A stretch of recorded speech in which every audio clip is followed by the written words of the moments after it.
What is up? What is up? What is up, everybody? How's everyone doing tonight? Let me. We got some feedback. Let me mute guys real quick. Do a little announcement there.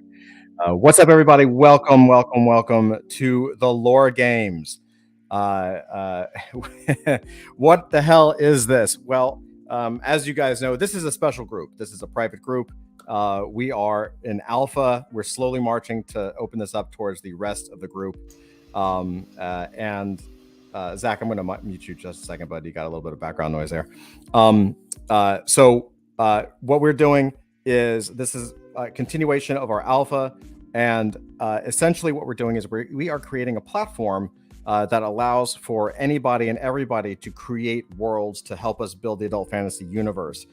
So we are starting to put little pieces in little corners of this universe just to structure it out, just to kind of create a little bit of fleshing out. And then over time, we will continue to create tools that allows everybody to kind of put in pieces and allows the best stuff to float to the top. So that is what we are doing tonight. You guys are a special audience. It is limited engagement only right now. So thank you guys for showing up so much. We'll say hello to some people in chat, and then I'll announce our wonderful players for the evening. Hype is here. Thank you so much, Hype. How are you doing? She can't stay tonight, though. I understand, but thank you so much for popping in. Willie D says, "What's up? How you doing? Welcome. Mastiff is here. What's up, Mastiff? How you doing? Welcome. Dusty, welcome. Trusty Dusty. Ooh, holy crap! Did I just come up with something? I can't do that. That just sounds terrible. Dusty, what's up, brother? How you doing? Welcome.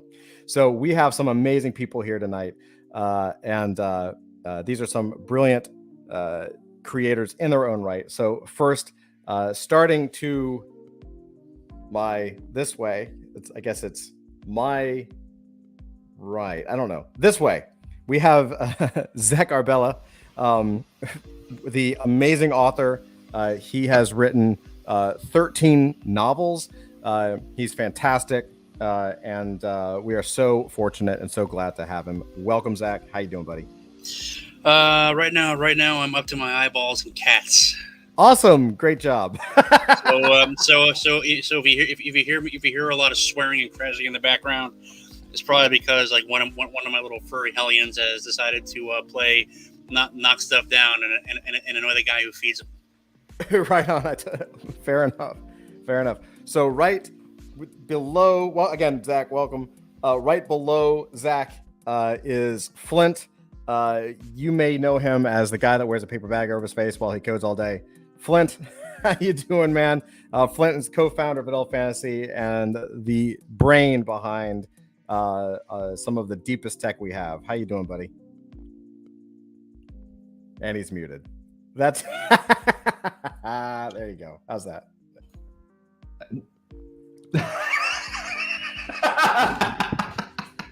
So for those that didn't know, I was trying to fight with the mute button. Hello, starting off strong, aren't we? Yeah, it's an alpha. It's fine. Everybody, we're all friends here, right? Oh my goodness. Yeah, I figured I didn't know if I could unmute myself. No, you're good. Since you muted us. Wow. All right. Hello. Hi. How's your day been, bud? Doing all right. All right. Great. We're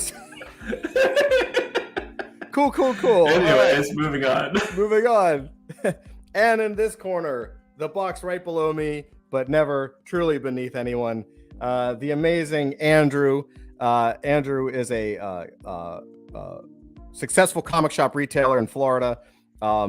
Comic fan his whole life. Also a successful indie comics publisher and artist. He's incredibly talented, incredibly gifted. How you doing, Drew? I am so glad that check I wrote you cleared. Woo! Man. Wait, Drew, you're usually the only other person that hops on camera. You decided not to come on camera tonight. I was eating earlier, so my wife brought me a dessert, and I was eating it, so I didn't. I mean, you don't really want to sit there and watch me eat, do you? I enjoy it. So for those that don't know, Andrew has many times recorded himself eating on camera. He knows it's true. Do you want to see something funny? Sure, and then we'll hop in the game. Oh, no. I went to the store today to find Easter stuff to sell Oh in the no! store, and guess what they had lots and lots of? I know what this is. Yes, Peeps. Donut shop Peeps. They had tons of these things left, so I bought a whole crap load for the I'm store. glad you bought. Jesus, dude. They're not for me. They're not for me. They're for the store. Trust me. That's what they all say. That's this what is they all one say. of 3 bags, just so you know. Oh my god. My lord. All right. It's not mine. I'm holding it for someone. That's right. That's That's right. right. It's not yours. And I think Avery, I talked to him earlier. He said he was coming. Maybe something came up, but maybe he'll come later. If he does, maybe we'll let him in. We'll probably let him in. But let's go ahead. Let's jump in. Let's get started. So where we left off, we have been working on Gloamquake. So Gloamquake is a how do I explain this? It's kind of like creating a series where this is, imagine this as season 1, and then we have different points in time. So if you're new to watching this, the periods are equal to episodes. Events are events that happen inside of the episode, and scenes are help to flesh out the event, right? And then we can roll all the way through this. So the rules are fairly simple. We've been playing it for a couple of weeks now. I think everyone remembers how to play. So with that, I think we're going to just jump right into it. And I'm going to turn the music down just a little bit, so it's a little less distracting for me anyway.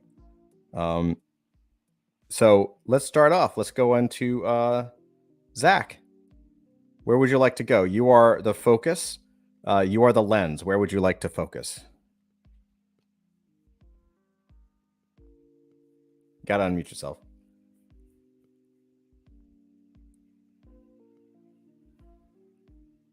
Or he's dead. Zach. The live stream got him. Oh, yeah, Nope. I was muted. So, goody gumdrops. Let's give me a moment while I figure out how we shall torment our imaginations today. Right on. While you're doing that, I'll give you a minute. I'll just say that the other thing to remember, all players and all guests, is that we have something called a palette. The palette includes things that we must include and things that we are not allowed to include. So, for an example, a yes would be large 90s laser weapons and gear, or alien spacecraft, or multiple factions of evil, meaning that as we build out, we must at some point include this inside of this universal series scope, inside of this season. On the other side, we have no politics, no bashing religion, no super space cops, no sidekicks that survive, etc.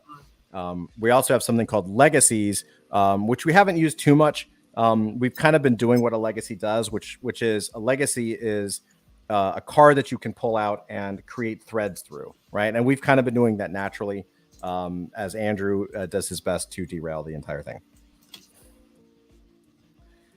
So Zach, where would you like to take us? All right, just remind me. Can I add a new period? You absolutely. Oh, yep. You absolutely can.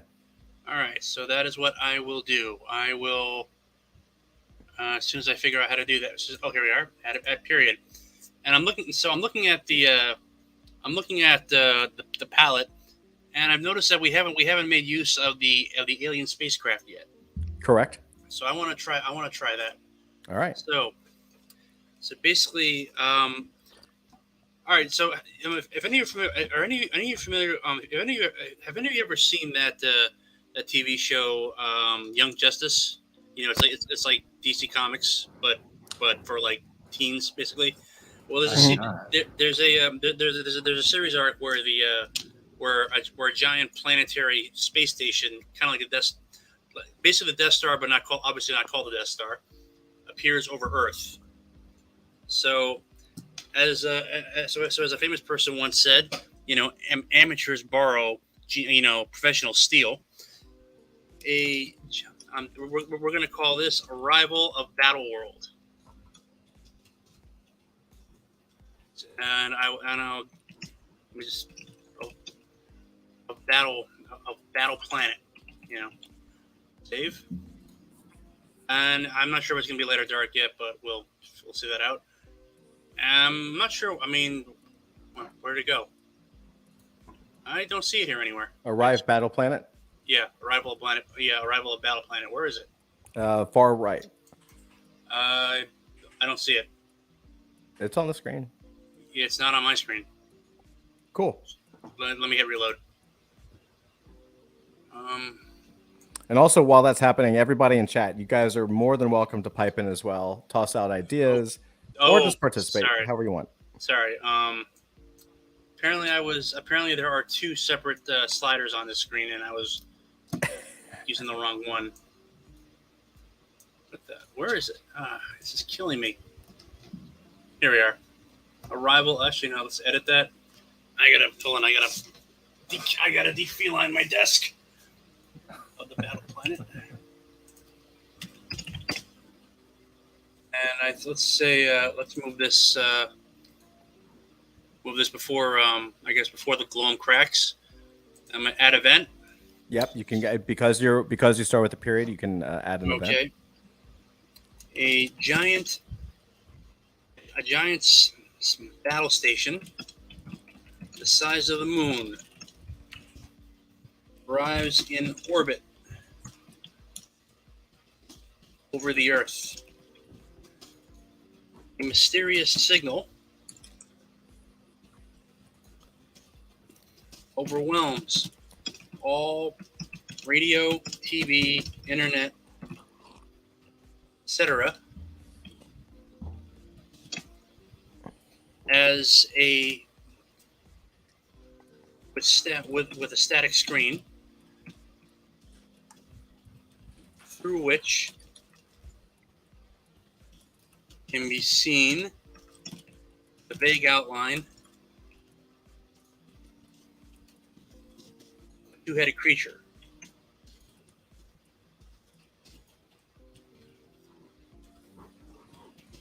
One head demands that someone named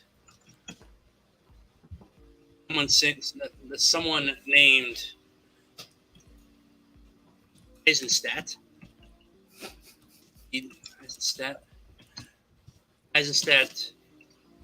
the Contemptible be delivered to them, while the other.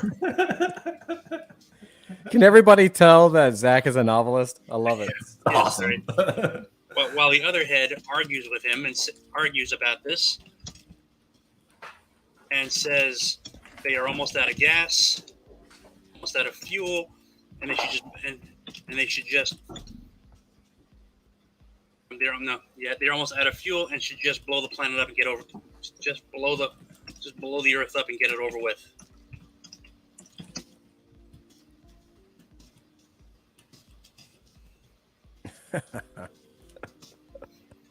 The message ends with the two heads bickering with each other,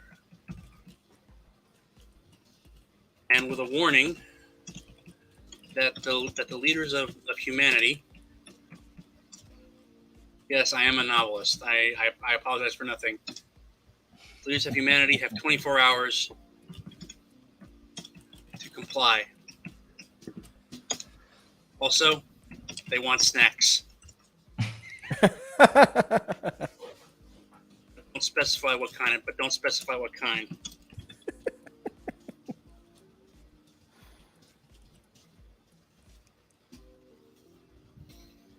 Yeah, I just should apologize that I'm not just a writer. I'm not just a writer. I'm also like a DM, like Dungeons and Dragons. And when I'm running my games, no matter how hard I try, things always get a bit strange. It's fantastic, dude. There's a reason why you're here. Look at that. Excellent. By the way, I got a message from Avery. He said the power went out and this PC is acting up. He says, now I have potato resolution. Okay. So he may try to join us. We'll see. All right. Potato resolution. All right, Flint, you are up. The focus is arrival of the battle planet and what Zach has written. However, you are not limited to just arrival of the battle planet. You can write anything across the timeline as long as it relates to the focus. Okay.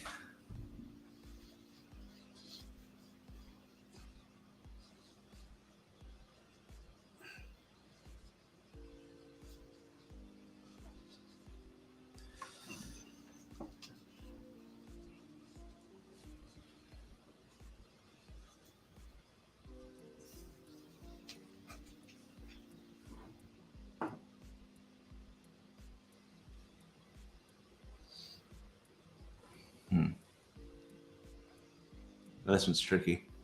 I'm struggling. Oh yeah? With what? Yeah. Fuck it out. I'm just deciding what direction I want to go.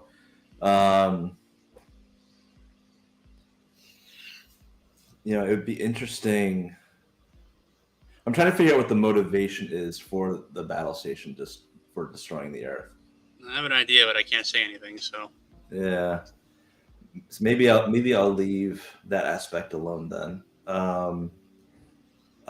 Maybe. Let me do this instead. The introduction of the battle station in Earth's orbit disrupts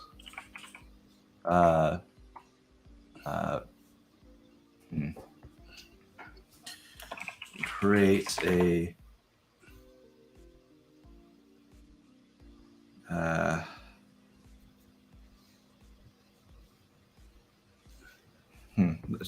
a hand. Basically, what I'm getting at is, you now have another moon around orbit of the Earth, and it's creating a new gravitational pull, and that's what disrupts the globe and starts causing the that's the cool. cracks to form. So, so you could have an event be the geological changes. Like I could see a montage of geological changes.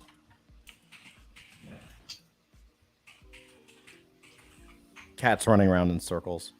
Yeah.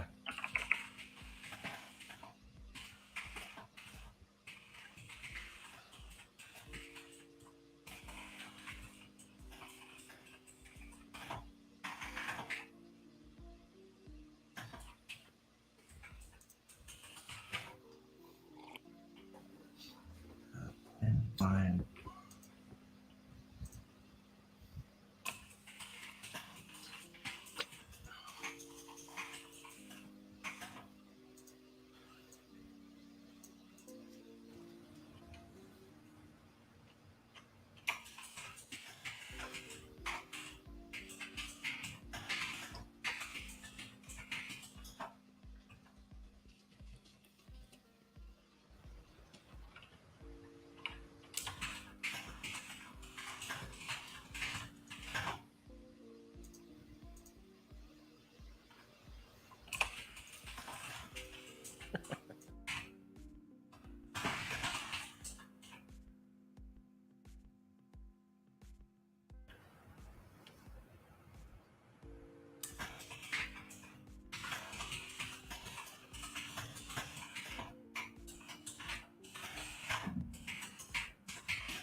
Fingers are flying. What are you thinking? Yeah. This is great. What are you thinking?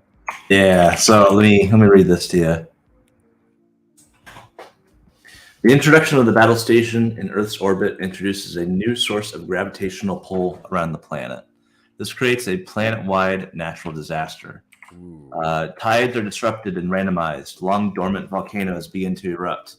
Migration patterns change, and slowly, surely, cracks begin to form in the globe that protects Hyper Brooklyn. Ooh, nice.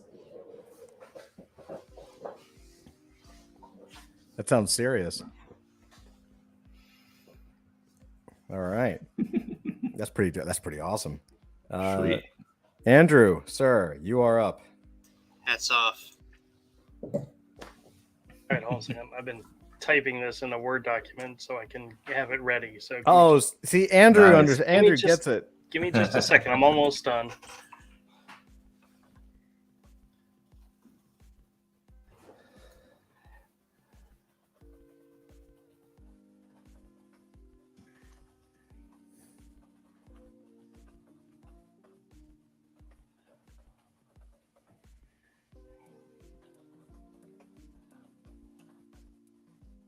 So just to fill everybody in, so last time we left off, Andrew was creating wormholes in time and space and having the characters Just space, not time. just space. Just because I'm jumping ahead doesn't mean I'm bending time. Oh, okay. Okay. Fair enough. Oh crap! There was something I wanted to say here. Oh, go ahead. Say what you're gonna say, and then I'll. No, I'm done. I'm good. I was just gonna say that basically. I'll fill you in. Basically, that you were having Pink Wasp and some of the other characters were kind of popping in each episode, in kind of like there's something else going on. There's already some activity, and so they're almost like witnessing this stuff happening as they jump forward through time, almost.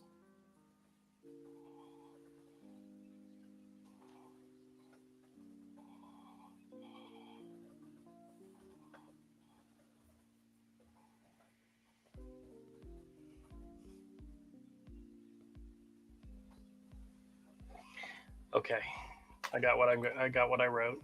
Where can I paste this in so that it's in the story? You can paste it anywhere as long as it relates to Rival of the Battle Planet. So wherever you think it fits. Where were we? Where did Zach just put Arrival of the Battle Planet? I don't see that as an option here. I don't see that as a period on my screen. Scroll to the bottom of your screen. Yeah. You're gonna see two. You're Oh, gonna see, there you go. I see it now. yeah, All right. there's like that. That's what comment. There's actually like two scroll bars at the bottom. Hey, look, there's so much more going on here. Yeah. All right. Oh my god. Okay, you ready? Here we go.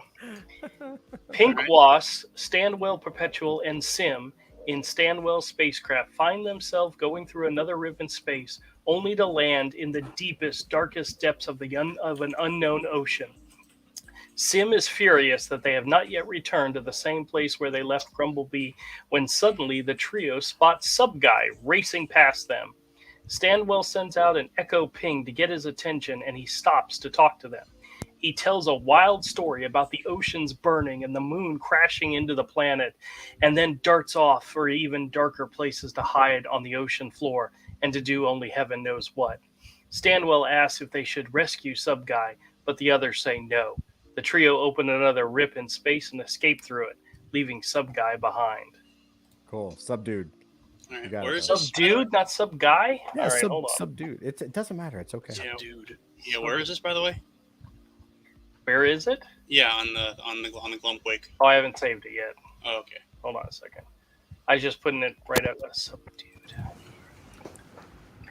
In the back of my head, I'm working on the idea of them gathering heroes together as they jump through space, and they're trying to get back to Earth. And the funny thing is they've already been there twice and not realized it.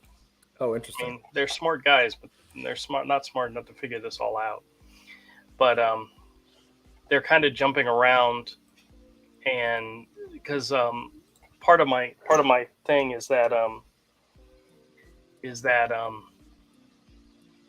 Pink Wasp has seen an alien invasion force that's coming towards Earth, and she's trying to, number one, warn the Earth, and number 2, collect heroes to fight against it. And so far, she's picked up a couple of people, but they've also had their own issues. Oh, interesting. So I almost like each, as this evolves, each episode could kind of focus on, could at least have one of the characters, like we have like Jurassica kind of going through different storylines and Triceracop going through different storylines. But in your idea, we would also have like, Stanwell Perpetual in one, and Pink Wasp and Sim, and then so that maybe even if they're just like side characters, if not primary leads of that episode, and then they get picked up and kind of moved forward. Right, exactly. The idea is that there's some big catastrophe that's coming at the end, and whether it's the primordial, whether it's an alien invasion, whether it's if it's everything at one time, these heroes, these characters are trying to prevent total death and destruction, and they're kind of doing it outside of everybody else's story, but within everybody else's story. So yeah, that's cool. But yeah, I got some more ideas. We're gonna throw some other poop at the wall and see what sticks. Poop at the wall. Avery, welcome. So Avery got his computer up and running, and for those that don't know, Avery is an incredibly talented artist. He is. I know, right? He's incredible. He has worked with Heavy Metal Magazine, Image Comics, White Wolf, lots of role play RPG stuff. Welcome, brother. I'm glad you got the computer situated. Yeah. Oh, dude. Had a power outage the other day, and I did not check what happened to my computer from that.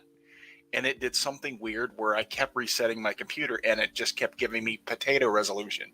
That's awesome. Like, you literally could not read anything. It was so low res. And I've had to do this before. I just have to keep resetting it and resetting it and resetting it till it goes, oh, yeah, these were my graphic settings. So great. Awesome. It's awful.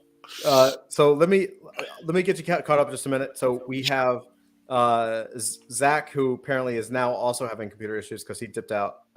His devices are not connected. He started Arrival of the Battle Planet, and then he said a giant battle station the size of the moon arrives in orbit over the Earth. A mysterious signal overwhelms all radio, TV, internet, etc., with a static screen through which we can see the vague outline of a two-headed creature. One head demands that someone named Eisenstadt the Contemptible be delivered to them, while the other head argues about this and says they're almost out of fuel. They're almost to fuel and should just blow the Earth up and get it over with. The message ends with the heads bickering with each other and with the warning that the leader of humanity has 24 hours to comply. Also, they want snacks, but don't specify what kind. And this is within what we were talking about last time. Yep. Okay. This is so he created a new period called Arrival of the Battle Planet. And then Andrew just finished up Pink Wasp, and Flint added that. So we now have this on top of the Primordial Awakening. Right. Oh, wow. It's a cluster. Yeah, it's great. It's a cluster. Yeah. Oh, my God. Yeah. So basically what happens is because this giant battle station the size of the moon arrives in orbit, what Flint wrote in the Gloam Cracks was that the introduction of the battle station in Earth's orbit introduces a new source of gravitational pull around the planet, which creates planet-wide natural disasters, which also cracks the gloam. Oh, wow. Yeah. And so the focus is Arrival of the Battle Planet. Like floating cities and things in between the battle planet and Earth because gravity's so messed up. So like entire cities are now floating the sky in between. That's freaking awesome. Cool. And people have to live. And people now have to, if you're there, you're stuck. You fly in or you fly out, but they're there in this big city. So do you want to make that? Do you want to make that your first event? Hyper Brooklyn could now be an island in the sky. All right, I'm taking it. Freaking love I love that. So what would you? So Hyper Brooklyn. So say this again. A gravitational we'll tie it into Flint. The gravitational force begins begins. I'll just say begins. So you go for it, Avery. I don't want to put words in your mouth. So having two such large masses next to each other creates this gravitational anomaly that rips entire cities into the sky, and they're just sort of pulled between the battle planet and Earth. So now these cities like Hyper Brooklyn now just hover in the sky, and the people that are there have to live there in the sky. You want to travel there, you got to fly in, you got to fly out. Hyper Brooklyn is now an island in the sky. An island in the sky. Awesome. Which, we're going to have flying cars in this, so maybe somebody has their commute really got longer because they have to use their flying car to fly in and fly out. People, the MTA commute sucks worse Even more, yeah. than ever. Is this a light or a dark thing? It's dark humor in a way. All right. That's dope. I like that. I like that a lot. Yeah, really, you've got these like old school looking cabs, but they fly, and that's pretty awesome. That's pretty good. Kind of like the Fifth Element. Yeah. And how I talked about having like a Akira Toriyama style technology. He'll draw these cars that look like a classic old Porsche or some type of old roadster or something, but it has wings and it flies. That's pretty awesome. Yeah. Okay, so I'm gonna take a stab at it, and then it'll be, and actually this will be perfect. I'll take a stab at it, and Zach will finish it off. So, man, I love that. It could even be a community of cities that orbit in the sky, and they're from just all over the world. So one island next to another, like one island city is like from India, and the next chunk of cities from someplace else.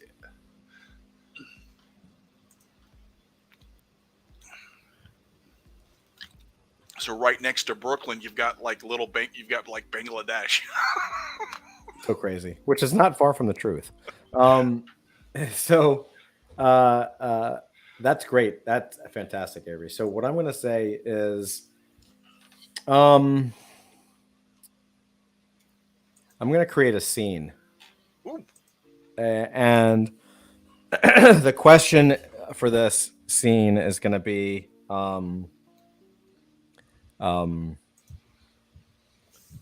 how do people react to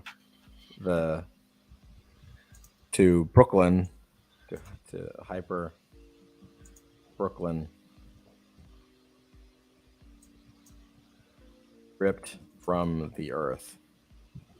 The scene is going to be, I'm just going to put a bunch of like quick things. I kind of see it as like a collage, almost what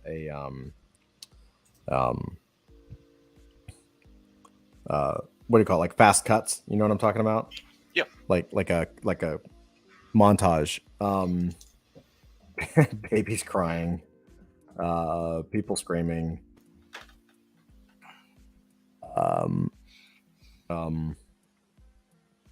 mean, there must be mass destruction. Yeah.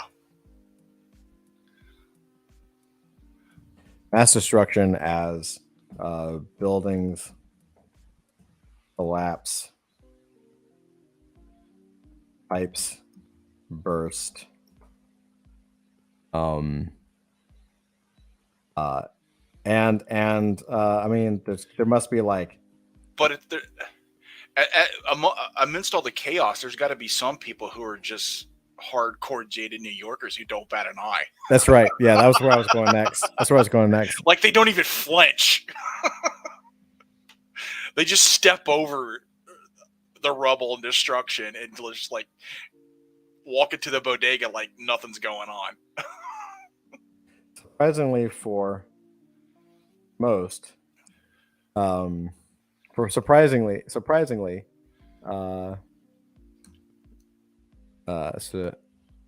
sir, surprisingly, many don't even notice.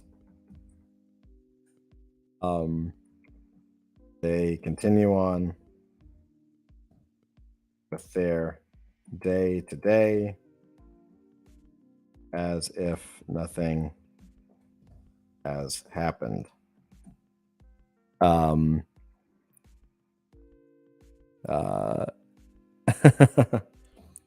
Hipsters in Williamsburg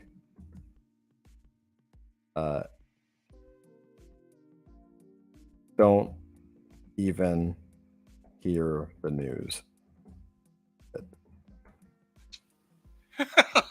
You even have a scene in the middle of it where some hipsters getting robbed in the middle of it all. Yeah, right.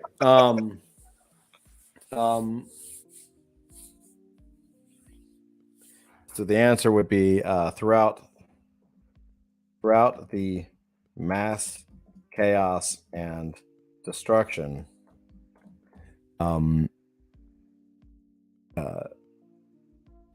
a surprisingly normal life continues on. I guess that's not the best sentence, but whatever. Does that kind of make sense? Yeah. And it's I kind of feel like it's almost like a light thing, right? Yeah. Like you got all this death and people like being impaled, and then people don't even fucking notice. Yeah. Some people don't even know. They just keep. They're just power walking through it. Yeah, for sure. All right, Zach, you are the lens through which we look. So, as this is your focus, it is your time to cap it off however you like, with an event, and with a period, event, a scene, however you want to go. All right. Well, I've actually been typing it out. I'm going to Nice. answer the question. I'm going to continue the. I'm going to create a scene. For the initiating, who is Eisenstadt the Contemptible. His full name is Heinrich Karl Eisenstadt von Krumpspanzler. God, you gotta love those fake German names. It's great. That's great. He is Beelzebub's husband and Karl's grandfather, who has been dead for 30 years. He was originally known as Eisenstadt the Miser, as he was extremely tight with his money until one day. And this is as far as I got. Until one day, we'll say he's been dead for. Until one day he got drunk, and started playing around any stocks, and ended up causing the .com bubble of the '90s to crash. So yeah, so he should be dead for 20 years now.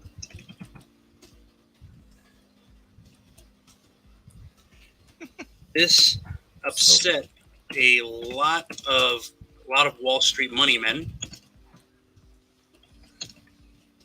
and probably explains why he was found in 17 different pieces across 3 separate boroughs. Across 4 separate boroughs, including Staten Island. Which, if anyone here is not from New York, basically no one ever goes there because it's a pain, because it's weird. So funny. Answer. Now, that should be the scene. The answer is they need to resurrect him as a zombie. Zadie of the Dead. In order to hand him over to the battle planet. All right, there we are. Mm-hmm. Yeah, I'm not sure if this actually works according to the schema, but this is what I got.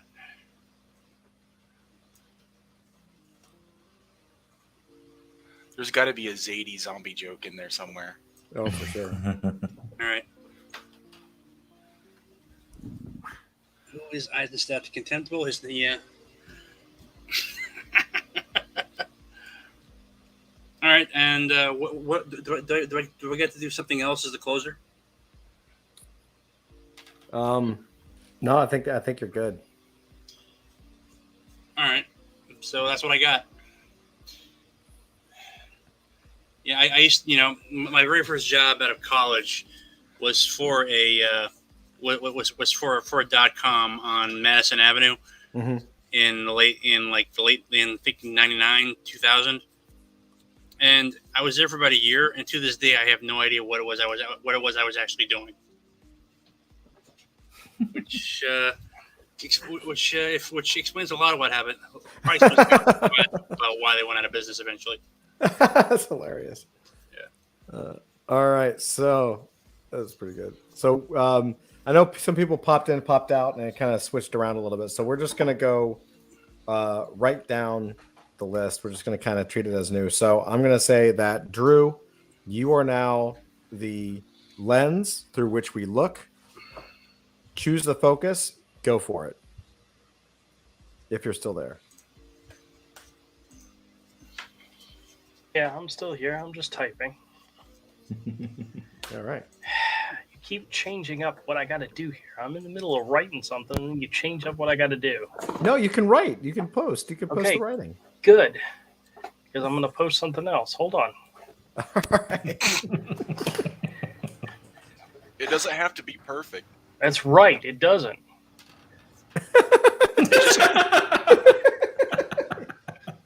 You're so retarded. I know. Oh, man. All right, and I just got to find a place to put this to make it work. So I don't want to do it in the same place, but Well, you can also, just FYI, because you're the lens, you can change. Like, for instance, the gloam cracks and begins to show signs of weakness. Primordial wakes up and attempts to destroy it. Like, you can change those we could change those to events and create new periods if you need to. Like, if you can, or you can create something completely new to fit your you know thing. what? I hate to say it, but technically I wrote this so that it's still in the Arrival of the Battle Planets storyline. All right. So it's actually going to add to what I just wrote. Hold on a second.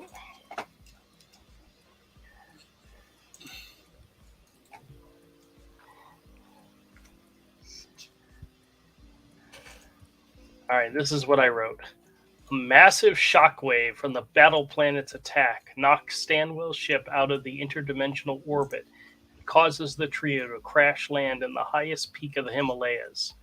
As pink-washed Stanwell and Sim emerge from the ship, Clairvoy drops in from the sky and kicks their asses and forces them back into the ship. She yells at them for being in the wrong place at the wrong time. She threatens to chop off Stanwell's heads if they don't keep moving and finish gathering the heroes. Totally confused, Stanwell blasts the hyperspace cannon under the ship, causing the ship to fall through another rip in space. Clairvoy is left by herself on the mountaintop as she watches the destruction and chaos in the distance and thinks to herself, those idiots better make this work. Excellent, man. It's kind of like a continuation of what I wrote before, but that's adding in another character and then kind of trying to send them in a direction. Go for it. Right So, now they're right now they're kind of just jumping around, but kind of want to give them a hint that they have something they need to do. for sure. And you're setting up the focus for everybody else to focus on it, which is cool. That's right. Everybody go to the Himalayas. That's right. You're not going to believe it, but I got a scam call in between this session. Really? I had to take a scan call. Yeah, it was pretty funny. Where did you post it? right underneath. Oh, there it is. I see it. Yeah. Now you created because you are the lens and you control the focus. You have the option, and you created an event. You can go ahead and create a scene to define that a little bit more. I don't want to. I like creating events. All right, sounds I good. like creating little pieces of story and time. Yeah. Yes, very cool. And Yeah, I'm also- playing my chess game. You guys play yours. No, that's sounds good, dude. That's the way the game works. All right, so it's my turn here. Screw Top- you. top- I'm playing checkers. That's right, top of the stack. So what I'm gonna do That is sounds about right, Avery. That sounds Yeah. about right. that's right. So Andrew set up the focus to still be arrival of the battle planet, and he focused on shockwave from the battle planet's attack, knocks him with a ship out of in orbit, causes the trio to crash land on the highest peaks of the Himalayas. Pink Wasp, Stanwell, and Sim emerge from the ship. Clairvoyant drops down from the sky and kicks their asses and forces them back to the ship. She yells at them for being in the wrong place at the wrong time. I want to know where Clairvoyant came from, so I'm going to go. Ooh, Back. yeah, because she knows what's happening. She has to. So Clairvoyant killed Jurassica, and then does she appear again after she kills Jurassica? I don't think so. I think we kind of leave her with like blood on her hands. How does Clairvoyant kill Jurassica? So Finger Blaster. Right, so we don't really have like what I mean. Basically, we just let like last time we saw Clairvoyant, she assassinated Jurassica and was like, "Oops," and just like took off. Oopsie. So, yeah. So I'm gonna say, actually, you know what? It wouldn't be here. It would probably be a little further on.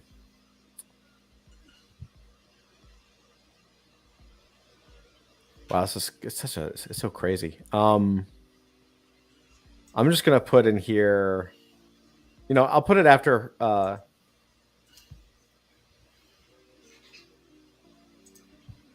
just put it here for reference. We'll organize it later. I'm gonna say. How does Jurassic? So Clairvoyant has killed Jurassica, and with a Somnoblaster or something, right? And then something has to happen, so she kind of like she has to know. So basically, like Clairvoyant is desperately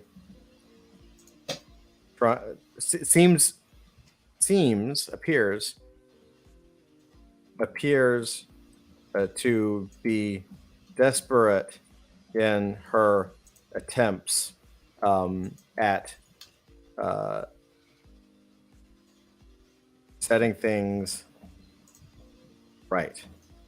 Like maybe she had to kill Jurassic to set something right. Like I don't know. But help me out here. What could happen that like gets her? It sounds too stupid like for just a portal to open up and she walks through. Like there should be like some like how does she? What is it? Help me out here. We'll work this out. Like what event could happen where she kind of basically zaps? She basically leaves this setting, this scene, and ends up porting basically into the Himalayas coming down. She has to see that they're doing something wrong. She gets a signal that a disturbance, the mountains, in the.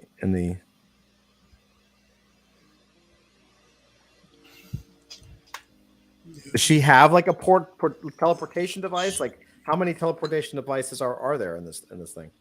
Oh yeah.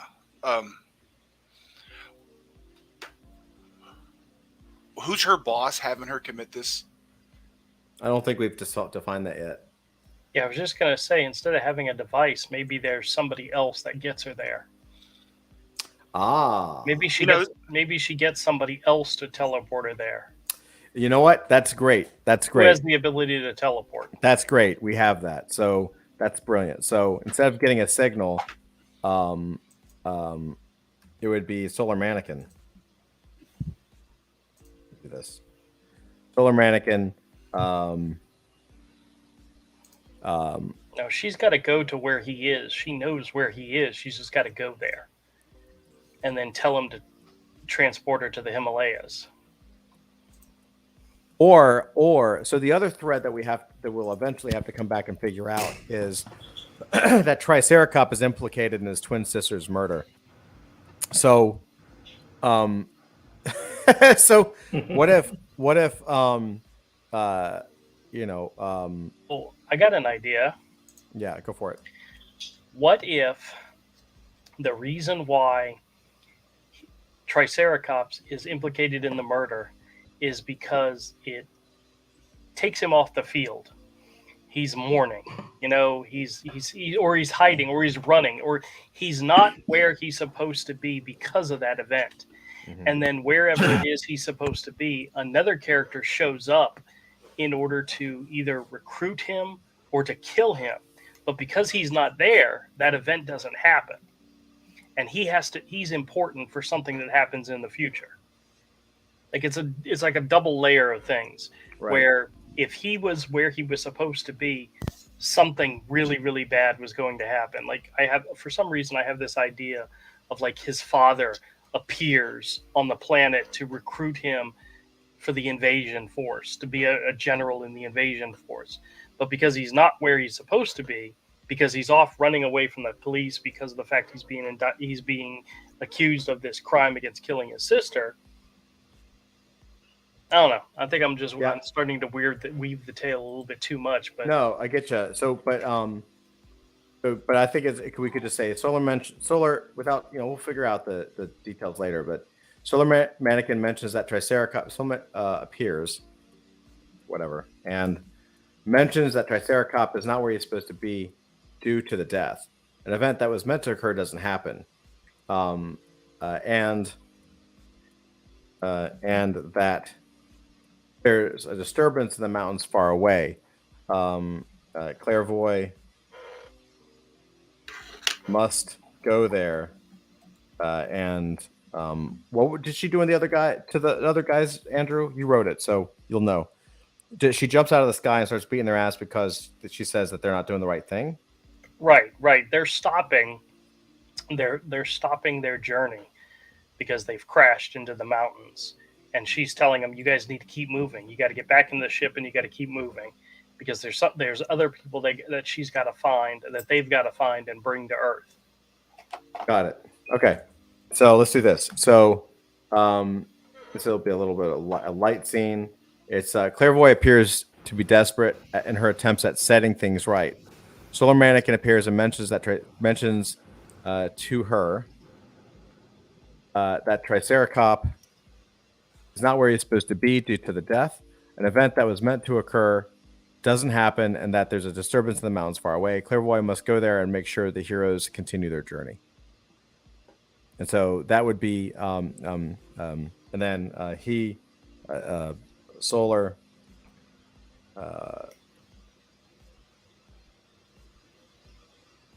Does he snap his fingers, or does he actually like put her? Well, his I don't know if he could actually like. Yeah, a Solar. She hops on the Solar Segway,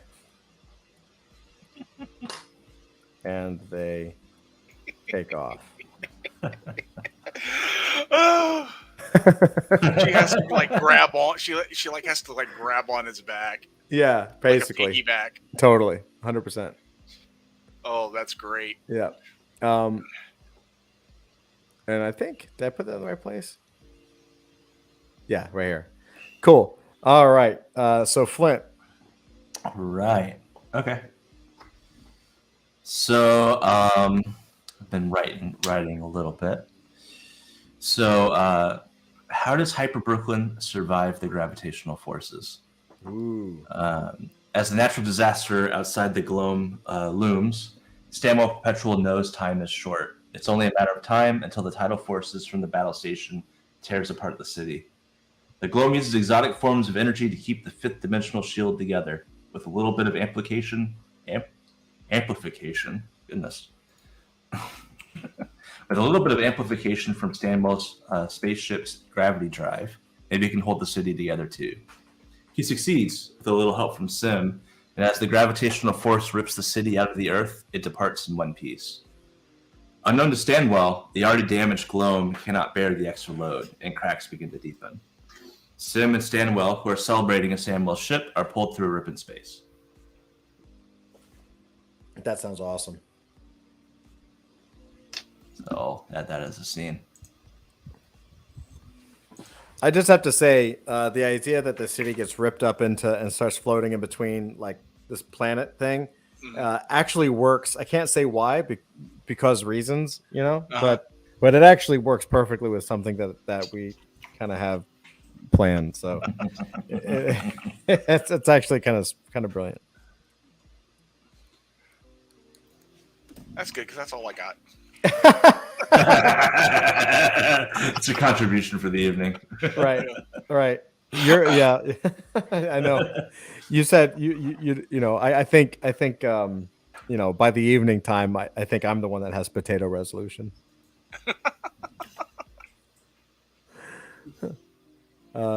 Flint, did you post that? Yeah, it's under gravitational force begins. Oh, I see it. Gotcha. Yeah. Great. Right there. Awesome. So studio is your time to shine. Oh, great.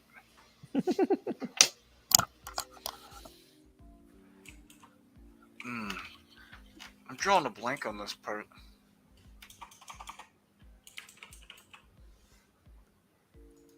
So you can continue with so Andrew's kind of focused on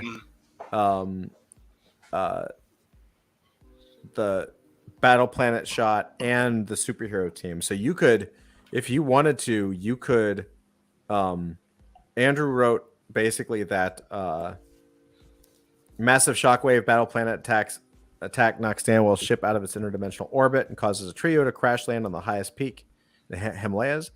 Pink Wasp, Stanwell, and Sim emerge from the ship. Clairvoyant drops from the sky and kicks their asses and forces them back into the ship. She yells them for being in the wrong place, wrong time. Totally confused, Stanwell blasts a hyperspace cannon under the ship, causing the ship to fall through another rip in space. Clairvoyant is left by herself on the mountaintop as she watches the destruction and chaos in the distance and thinks to herself, those idiots better make this work. You could create a scene if you wanted of like, you could create a fight scene in that if you wanted. Something. It doesn't have to be super complicated.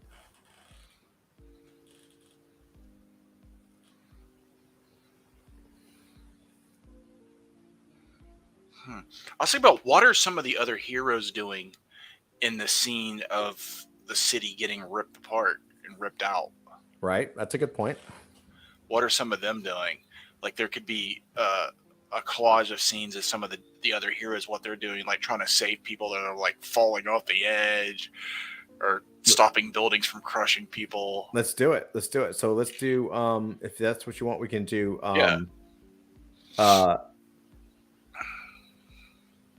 so we'll create a scene here, I think. That sounds... So what was the question? How do their heroes react? Yeah, how are some of them reacting? Some of our other main players. What are they doing during the scene?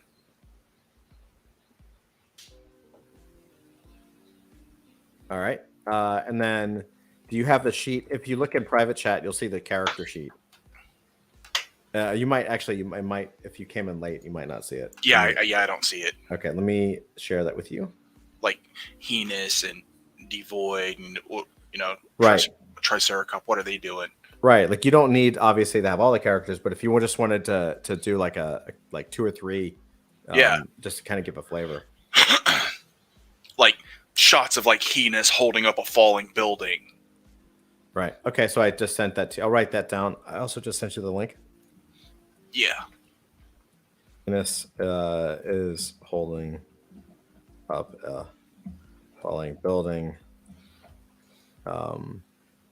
This kind of reminds me of like almost. I don't want to write this, but it reminds me of almost like a Brian Hitch, Ultimates kind of a thing. Mm-hmm. Oh, 344. Where's he at and what he's doing during this? He probably doesn't. He doesn't care. Probably doesn't care. He's probably the one in Brooklyn chilling out. Like, Oh yeah. Okay, yeah. Definitely need a scene of him just like at a roach coach eating a hot dog. Just doesn't care. There's all the chaos.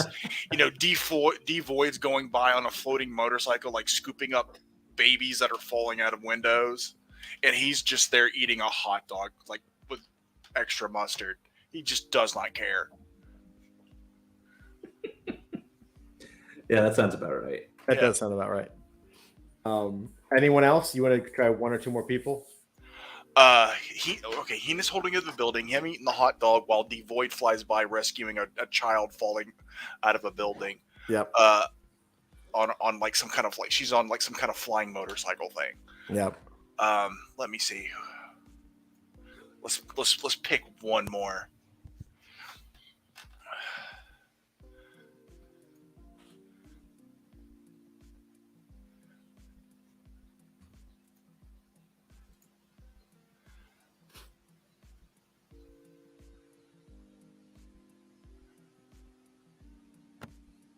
Oh, Finger Blaster welding together falling bits of construction, like the I-beams and stuff as they're falling. He's like welding together as they fall, so it makes like this new structure and doesn't land on people. Oh, that's great.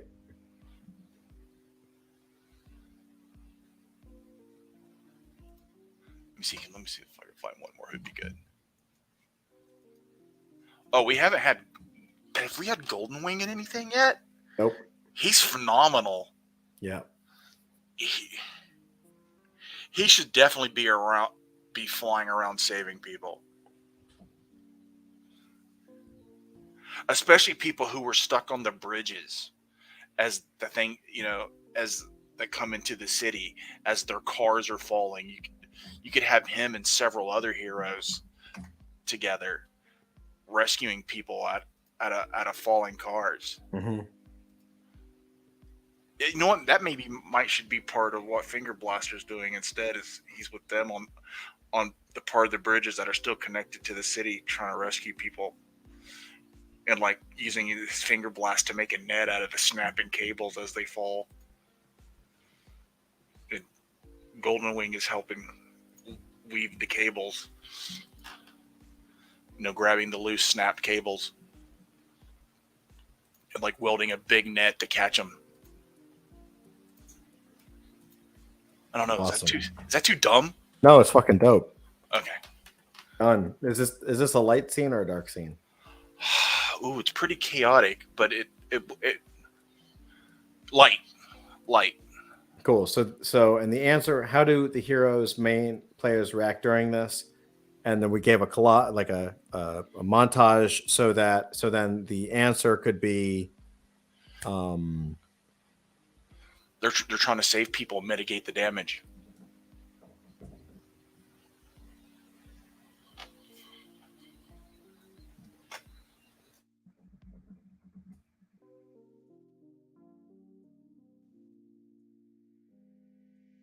cool.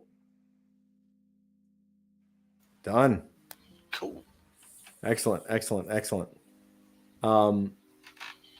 So with that, we have Zach. Already written. Excellent.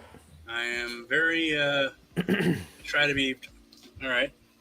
So I'm going to do another scene.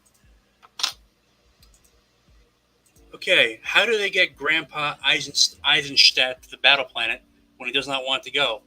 When he comes back as a zombie, he immediately goes into the bedroom with Beelzebub, and they refuse to come out, and no one wants to go in for obvious reasons. Oh God, it's hysterical. Oh no! Meanwhile, the world is tearing itself apart. Literally, the world is literally tearing itself apart. Carl, who looks a lot like his grandfather when he is young, disguises himself as Eisenstadt and calls on his underworld contacts to get access to an experimental teleporter. The gravitational effects of the battle planet cause the teleporter to malfunction, and he ends up for a moment on the bottom of the ocean next to Subdued. Then the teleporter works correctly, and with a final flash, both end up on the battle planet soaking wet. They find themselves in an armory filled with more weird weapons than they could shake a stick at. How does that work for you guys? Great. I think it's awesome. All right, cause, I'm trying to keep it in line with what happened, with other storylines. Yeah. So let me put it in there. I don't know. Do you think this is light or dark? Light, because it's got a good bit of humor to it. All right, there we go. I can never spell immediately correctly. Light it is. All right, it'll be at the it'll be on the it'll be the fourth one down for Arrival of the Battle Planet.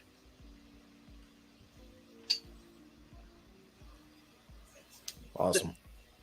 The apologies in advance if the first paragraph makes you want to retch. That was I don't apologize. That's the whole point. Must be.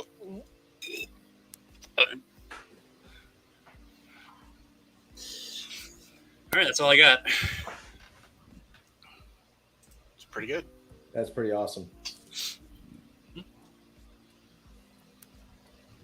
So who's next? Let's see. So, Drew, you are next. And as this is your focus, your lens, you get to cap it off however you choose.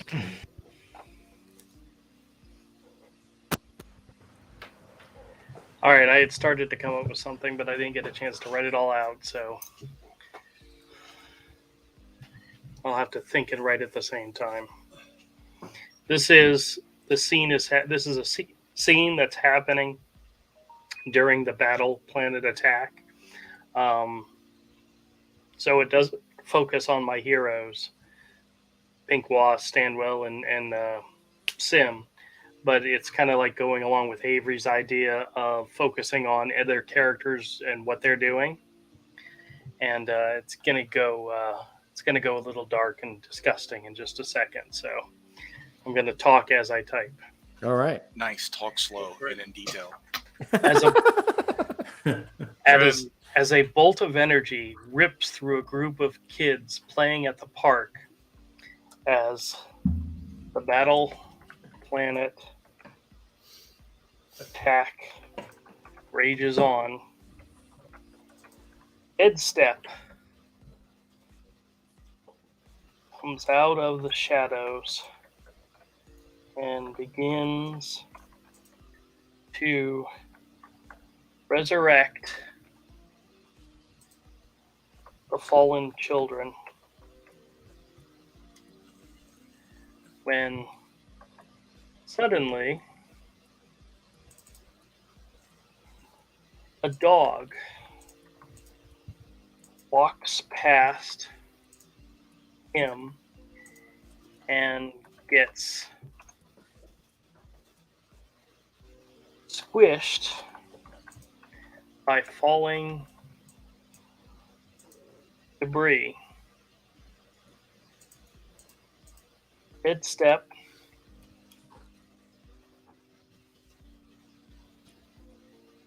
stops. As my keyboard is sticking, that's why I'm not going faster. Headstep sucks, resurrecting We know why you're the keeping children. I wasn't going to say anything. Dead steps because there's so much food that has fallen onto the keyboard while I'm working. Shit. Dead step stops resurrecting the children halfway. What we were thinking is somehow less sad. Gets distracted and begins do you spell gnawing? Chewing on the dead dog. A half dead, half alive children Oh my god. begin meandering towards the bowling alley. I'd just like to point out that the while he's writing that the man who has 3 bags of peeps is shooting lightning bolts through children. All right. What I think this, I don't remember exactly. I remember at one of the storylines, the dead start to rise. Mm-hmm. This is one of the reasons that the dead could start to rise.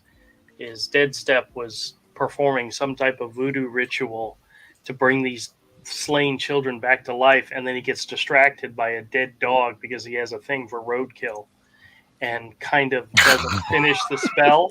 Jeez. I'm reading these bios of It's these great. characters, so screw you. No, it's great. And this actually could lead to the It wasn't a criticism. Yeah. this actually could lead to the reason why the dead are rising. Yeah. I love it. So, I think it's great. And now is that going in Arrival of the Battle Planet? Where did you put his Avery's thing about the extra characters?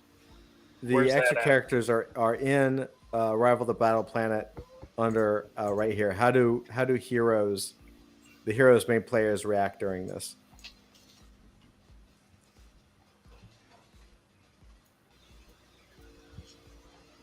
Okay.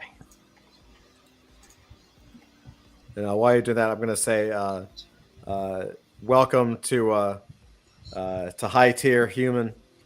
Welcome to the private lore games, the alpha. We're having a lot of fun. What we're doing is we are brainstorming just a tremendous amount of story ideas and concepts through gameplay, and doing our best to screw each other over as we as we create. It's great.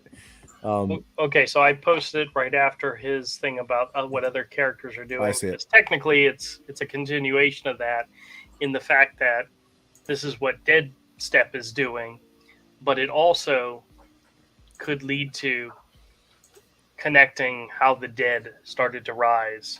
Mm-hmm. And That's there you go.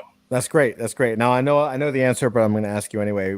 It's because you are the lens, and we are closing this off. Do you want to create a scene or anything? You don't have to. No, I don't want to. This is an ongoing thing. This is going to take a while. Yes. This battle planet is not going to just go away and disappear. No, I think it's a permanent fixture. So. Oh least for a long God, time. great! I love that. At least for a long, long time. Oh no, that's wonderful. Yeah. What's that old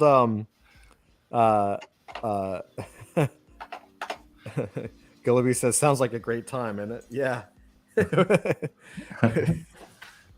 It's we have a pretty good time screwing with each other.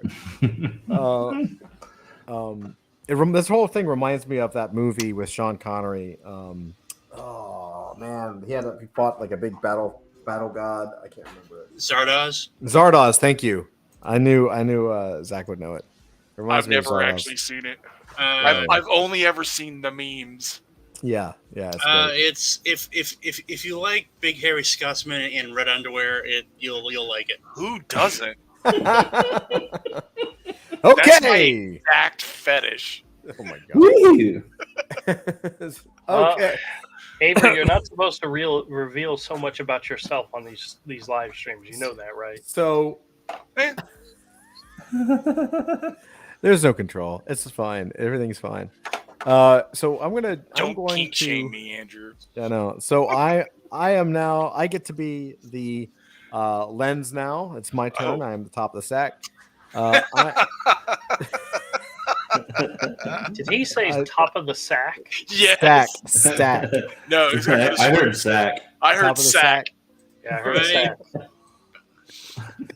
I defer to the group. 4 votes. That's right. Oh man. Everybody has to reveal one of their fetishes this evening. Avery's already done his. Todd's got a thing about sacks. That's right. So Nobody make fun of my furry infatuation. So we have there's gonna I have a feeling that there's gonna be some kind of device or what was the this is probably best for Andrew and Avery because they were Marvel nerds. What was the Siege Perilous Yeah. from X-Men? Yes. Right? I feel like there's going to be something like a Siege Perilous where all of the heroes get pushed through to this, maybe from regular Brooklyn to this. The reason I say this is there has to be something major because we have, if you look, we have like Belly of the Beast, the Swallowed Heroes Awaken in the Primordial. And then the next episode, General Hurricane Steel morphs into his final form and mounts the giant undulating earthquake globe machine as it rides from the hell pit right into the city center. And then the next episode after that, we have a giant battle station the size of the moon. Which is awesome. None of this is bad. I'm just saying we're going to need to figure out like an actual thread for this. How they go from one to the other. Yeah, it's just massive chaos. Who would show who would be somebody who would be what character would be somebody who was charged with here's plan B when it all goes sideways, you show up with this and push everybody through it. Oh. Ooh. Because That's that's a good sort of how question. the Siege Perilous was used, just like Merlin's daughter's like, here, this is his emergency thing. I wonder, would that be that's a great question. Well, so I got an idea. Like the general left this order, this has all gone sideways. Here I am with Okay. this is plan B, get your asses through it. Right, Andrew, what do you think? Make Clairvoy, who knows what's going to happen, as what's his name is taking her to the Himalayas, she whispers something into his ear as the backup plan. To at some point he's going to have to teleport everybody all at the same time to a certain spot, and maybe he's off going to do something along that line. But she knows what's going to happen, so she's already told him. She's like filled him in on the plan. Yeah. I feel like we're gonna need a MacGuffin in here somewhere.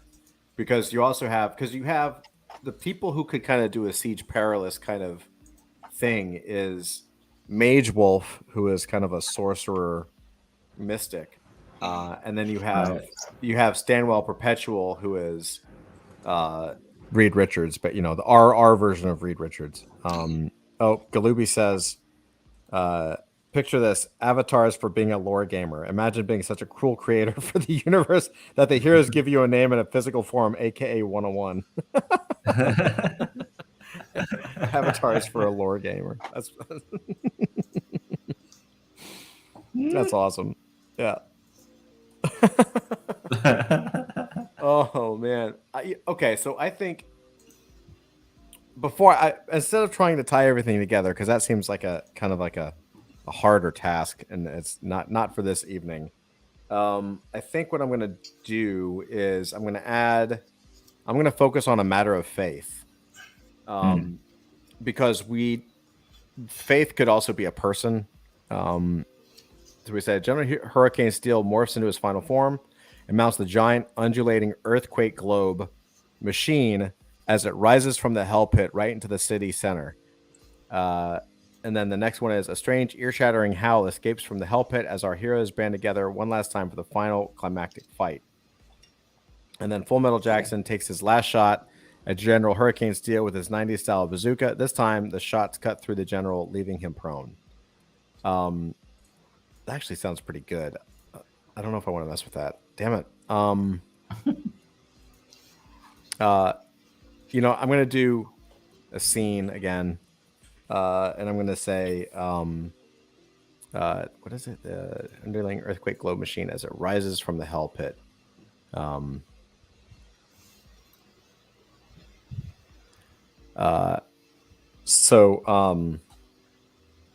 Now the interesting thing is that this is technically in the middle of a floating city now, right?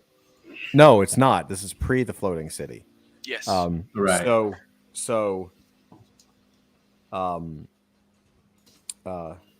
What happens when the in the Quake machine, well, Quake, not even a machine anymore, but a machine is activated. I'm gonna say a massive Kira style, because that's also one of our palette images that we have to use. A Kira styled tech sphere with undulating wires and pipes explode from the ground.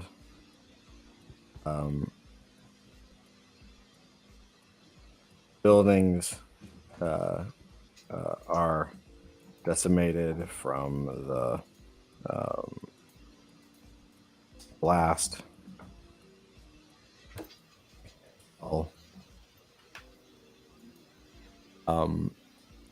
Then what would happen? Massive Curacao tech. So the sphere kind of comes up from the ground, and then we should have it set so that maybe it becomes like a signal. A signal is what do you call it? It's not blasted through space. What do you call it? Like Pulse. Pulse. A signal pulse is shot through space.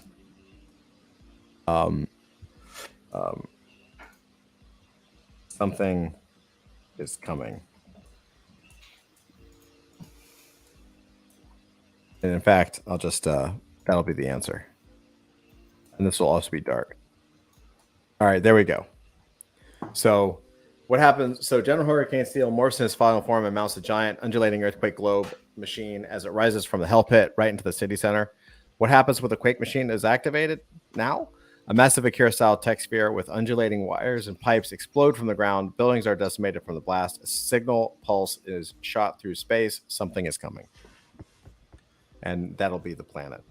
Yep. So that is my focus. And Flint, you are up. All right.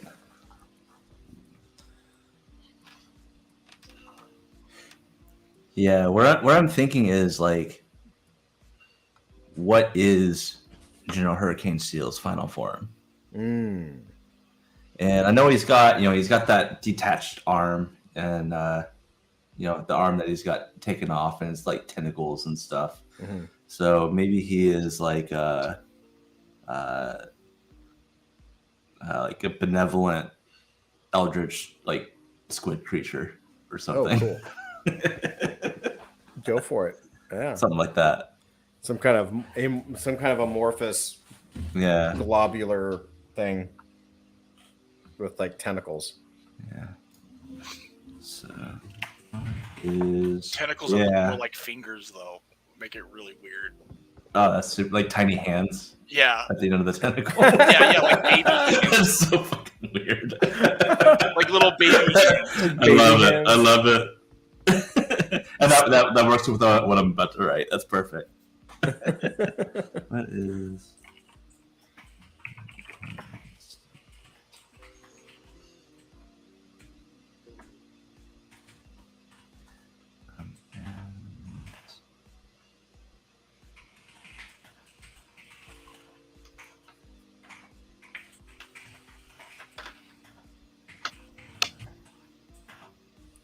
Oh, Galubi says. Oh, let me get to it. Galubi says, a Lovecraftian beast from the Netherrealm covered in purple hearts and iron crosses. Oh, that's cool. Awesome. I like that, dude. Yeah. Definitely Lovecraftian. Purple hearts and iron crosses. That's kind of dope, dude.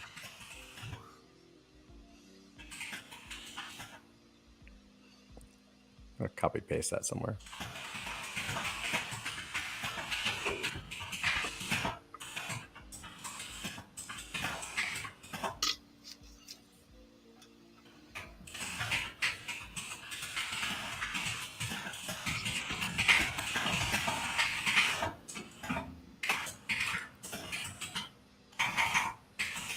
Flint, you sound like you're typing your keyboard inside of a freezer.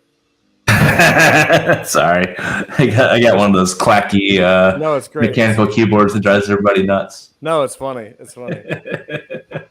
Oh, I'll mute while I'm typing. No, it's fine. Don't do it. Don't do that. It's just hilarious. It's like it's one of those like super special elitist keyboards where like it pushes. I love those. I get you. It makes programming so nice. That's right.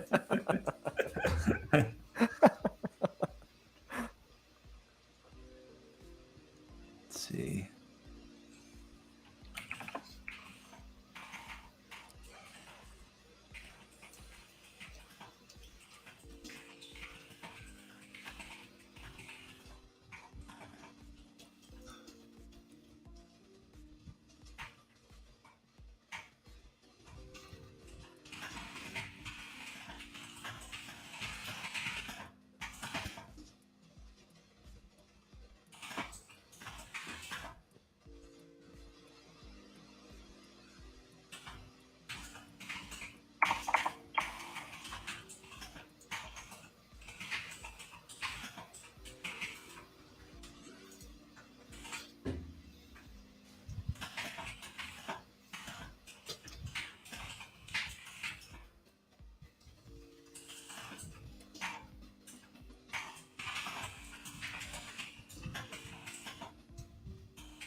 What are you thinking? Almost there. One sec. No worries.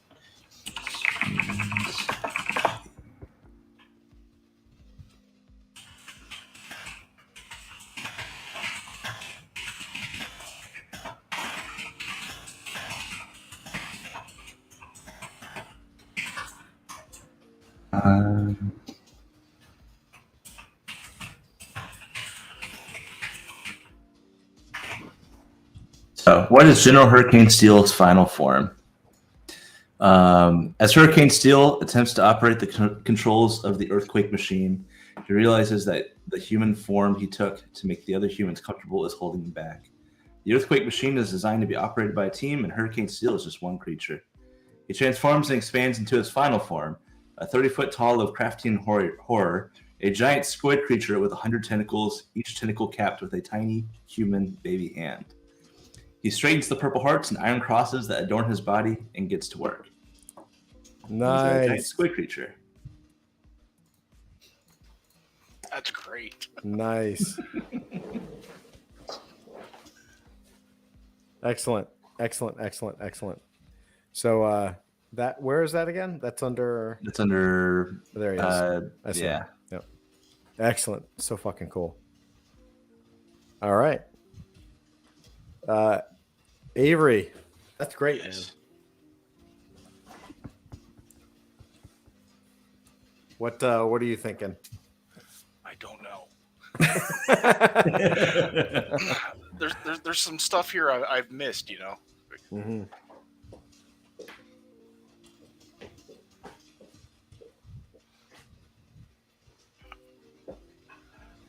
And the other heroes are just all standing around watching this go down, kind of I in don't know. shock and awe.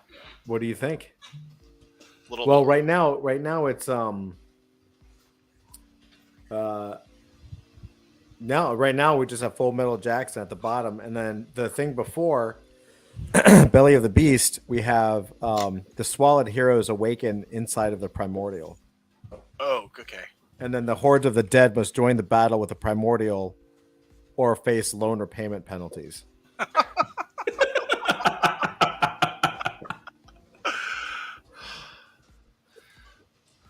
Okay.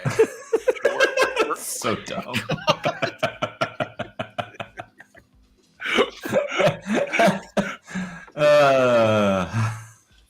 Oh wow.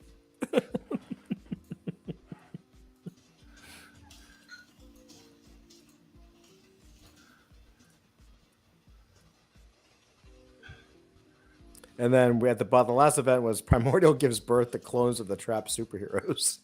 Oh my god.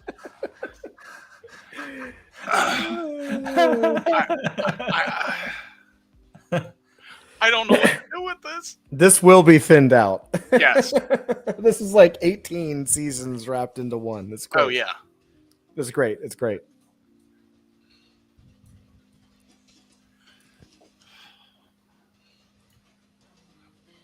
So the heroes are inside the primordial at this point, and Inside of the belly of the beast, but not necessarily a matter of faith, which is the focus. So you could you could have you could start in a matter of faith and say something like the heroes recently freed from the belly of the beast or whatever, and then just kind of continue on, right? and they're okay. Yeah, the heroes recently free from the belly of the beast. Watching this, they would be observers because they're getting teleported someplace else by someone, you know. So the heroes, what?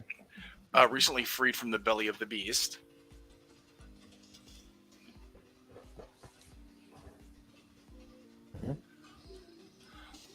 Or they're on the outskirts of that giant pulsing Akira orb.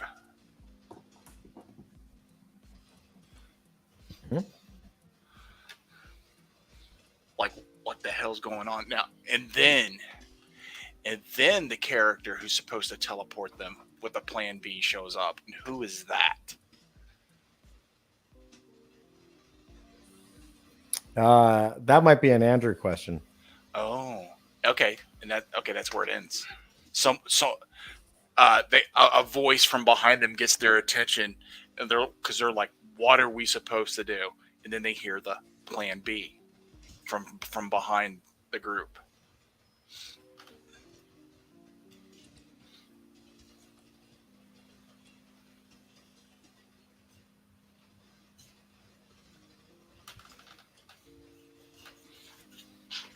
A mysterious figure behind group. Right? So the heroes recently freed from the Valley of Beast are on the outskirts of the Akira orb. What do we do now? Plan B, mentioned from a mysterious figure behind the group. And then actually, Galubi says, I love it. Pete Galubi's popping in. This is great. Alternate clones of the heroes pop out of the primordial, and at the forefront is Heinous' greatest foil, She-Gina. She-Gina.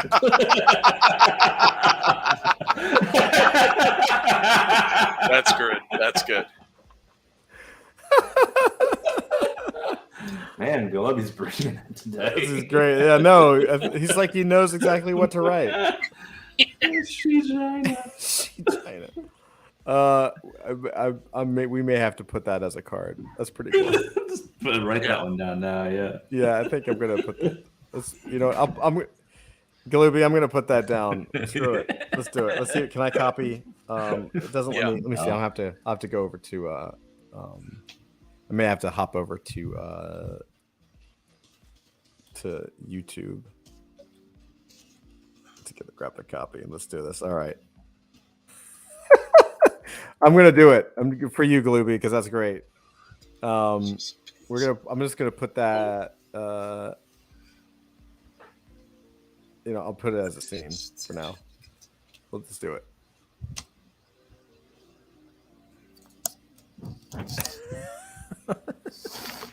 There you go. There it is. It's right there. We got it. That's hilarious. All right. So, Zach, you are up, my friend. Right, I've already wrote it. All right. It's gonna be an event under a matter of faith. All right. Okay, in the year 2000, Eisenstadt the Contemptible, during a 4-day absinthe and cocaine bender, made about $12 billion trading penny stocks online, and nearly collapsing the economy in the process. Dealing with a massive hangover, he follows this up with a mezcal and meth smoothie, and in the ensuing frenzy, blows nearly all the money on a mighty doomsday device, the earthquake globe machine. However, he is murdered by a mob of pissed-off Wall Street stockbrokers, upset that they will now have to buy their suits from J.C. Penney's. Unbeknownst to all, an agent for an intergalactic reality show that specializes in destroying advanced worlds for the entertainment of their decadent alien audience in the Andromeda Galaxy, learns about this and sends word back to his employers.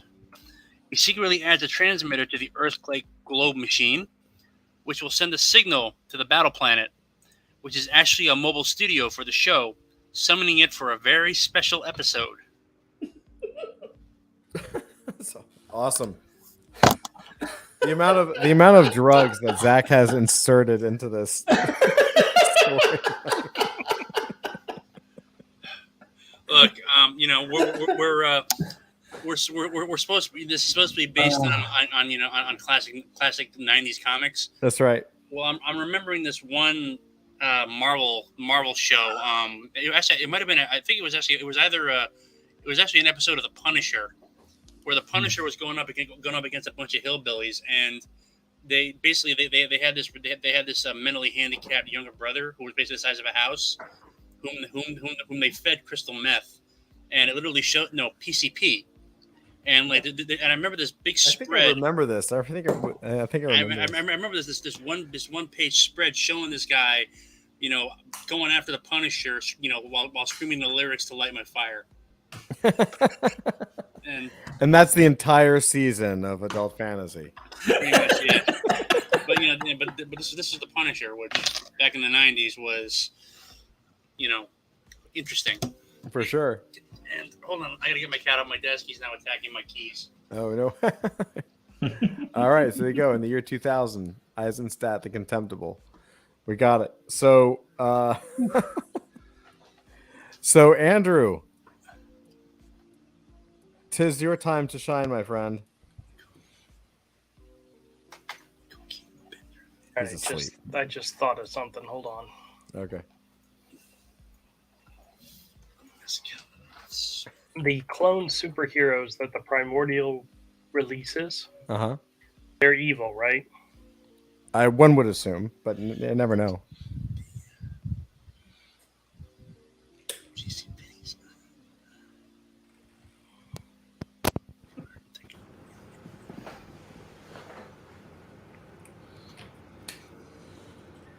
Oh, who was I gonna do? Hold on.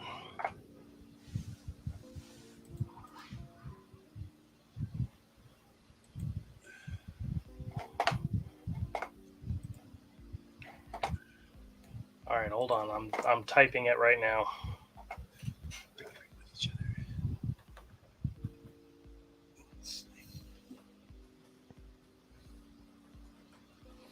Let's see.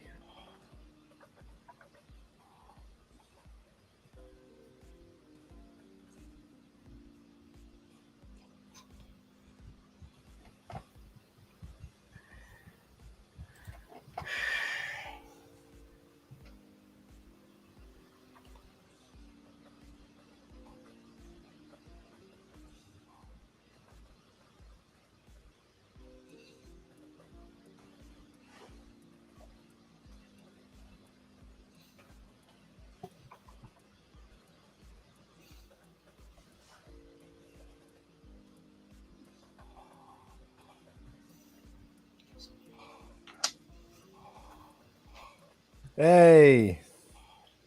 J-Ro's here. Hey, How do you Jay. how do you spell melee? MELE. MELE. Michael Edward Edward Larry Edward Edward.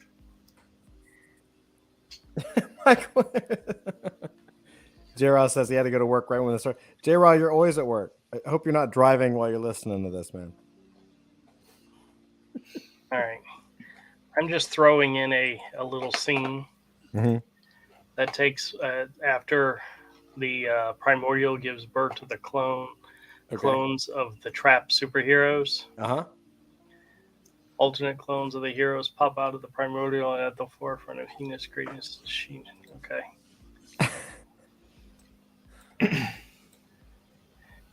As the evil clone superheroes race towards the heroes, another rip in space opens, and out jumps Mage Wolf, followed by furry versions of all the heroes from another dimension, and the ultimate melee continues. You. I told you I was going to throw furries in there eventually. Well, wait a minute. Oh wait a my minute. god. Wait a minute. Wait a minute. Is that, What? Wait, I'm just checking. No, he's allowed to do it. There is no furries in there. I'm just making sure. Oh no, the rule was that furries would eventually show up. Anthropomorphic characters are allowed. This is Animorph. true. Right. Okay, there you go. All right. Could you imagine a version of Heinous where it's a giraffe? Oh. Oh. Oh, no. There's a lot of potential there, guys. Oh wow. To be fair, Andrew's graphic novels are anthropomorphic characters. In fact, I have a whole bunch of stuff over here. I should grab. Well, them. I do imagine a lot of people getting blown up and cut in half and not surviving past the scene. We'll Just give, ultimate carnage. We'll give a quick shout out to Andrew because I got two of his books right here. We got Hero. This is Hero Book 1. Nice. Hero Book 2. Legit. Those Really covers good are stuff. colored really well. Who did that? Yeah, I don't know. The colors is dope. Some hack I met online. Oh, bastard. Oh, it must have been Avery. No, he met me in high school. That's true. Fair enough. Well, the funny thing is he hasn't done anything good since then. So Oh, Shoot. Shit. oh my god. You know what? There's a really low blow I could go for, but I'm not going to. Oh my god. thank All you, right. thank you. That's I'm okay. glad we have doing such each a other well. non-hostile work environment. Let's see. Oh man.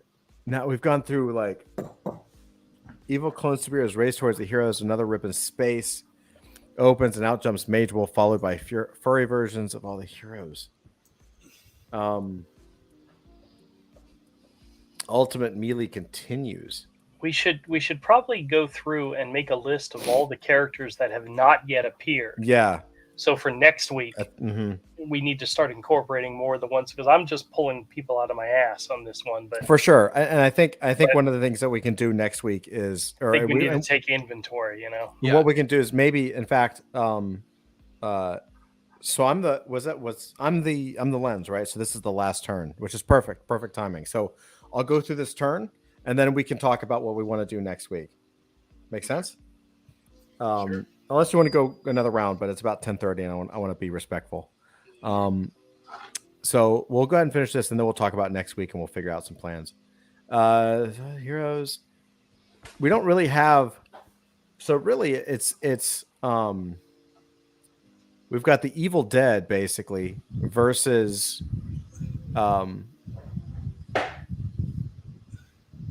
Terran uses alien spacecraft teleporter.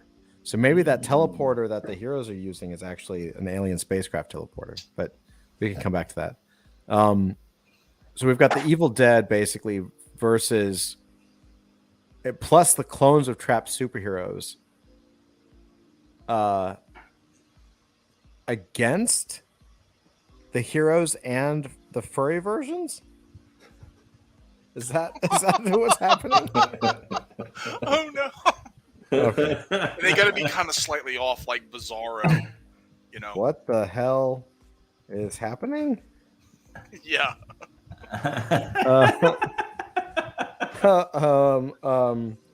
The zombies have teamed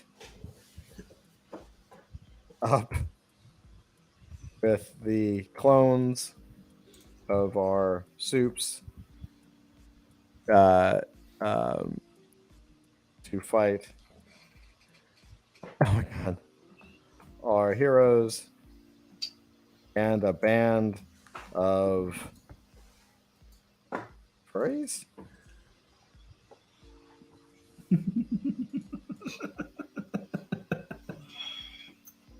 Oh God. Good lord, what is happening? Pure degeneracy. Pure degeneracy. What is help is happening? So this is basically just an all-out.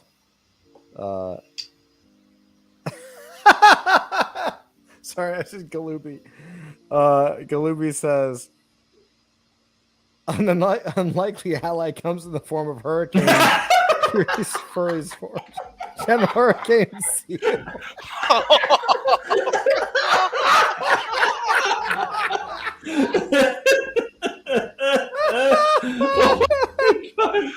That's so fucking funny. Oh, dude. All right. All right, Galubi. You. Galubi gets it. Galubi gets it. Yeah. Look at that. Oh my God. That's incredible. Giant. I'm just gonna put giant battle sequence. Wow. Heinous as a giraffe.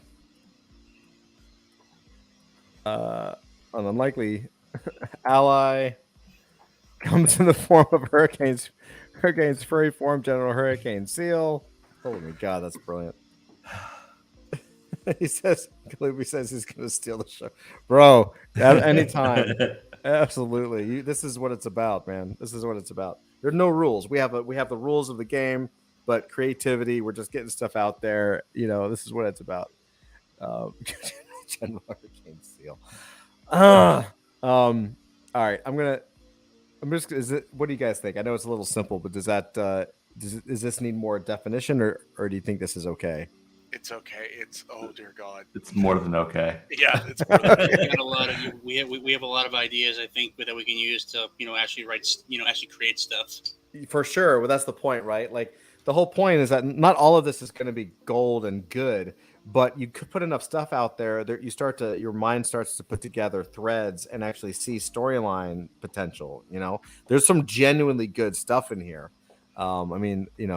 This is just a couple weeks worth. You can see we just got a tremendous. And it's mostly mine, so I understand. It is true. Andrew has created.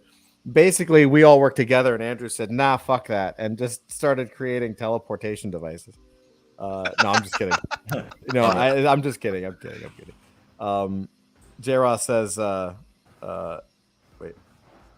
J-Ross says this is so cool. Yeah, J-Ross. This is what we're doing every week. We're building it out, tying things down.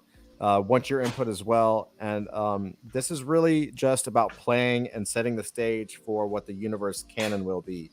There's absolutely some things in here that are just gold. And so with that, before we bounce for the night, let's do just 5 minutes, talk about what we're going to do next week. We have a couple of things. So Andrew mentioned that we make a list of the characters we haven't used yet. Yep. So that we can make sure to include them. And it does seem like because we have this thread now of teleportation and all the characters in play, collecting all the characters. If all the characters are being collected, then it makes sense that when we come back to kind of edit and start to pare down, that we should have each of the characters like some of the characters in each episode. Even if they're not the spotlight of the episode, they should still be in the episode so that they can be collected, right? They have one scene or something, and then they're collected. Even if it was like the Easter egg scene at the end of the credits, like in a Marvel flick, right? You could still have them in it and have them have that kind of be the through line. In fact, like the Himalaya scene, Polar Star could show up. Like, what are you assholes doing here? Right. Yeah, totally. Like there's no rules, right? Like absolutely. J-Ross says, I'm gonna try to make the next one and schedule it around work. Absolutely, brother. For sure, man. And so for next week, we'll take a log of all the characters, so we can make sure to include them. Next week, what do you guys think? Should the focus of next week be to continue on the way we're going, or should it be to kind of start to pare it down, chop it up, simplify it, try to maybe pick Connect a story, dots. maybe pick a story and actually create a story circle through it to actually get it a little tighter? I would like to do the latter, just because we've thrown a lot of stuff at the wall right now, so let's see what sticks. Yeah. Yeah. Okay. I think that makes sense. Yeah, we're kind of straining at the limits of what we can do without paring it down, I think. Yeah, that's what I think too. So next week, what we'll do is we'll get a list of the characters that haven't been used.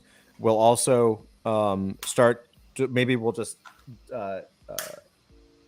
either we don't have to make a decision tonight. Either we'll do we'll do the whole cycle through one. We'll just focus on one episode and do a story circle through that, or we can kind of bounce around a little bit depending on how we feel.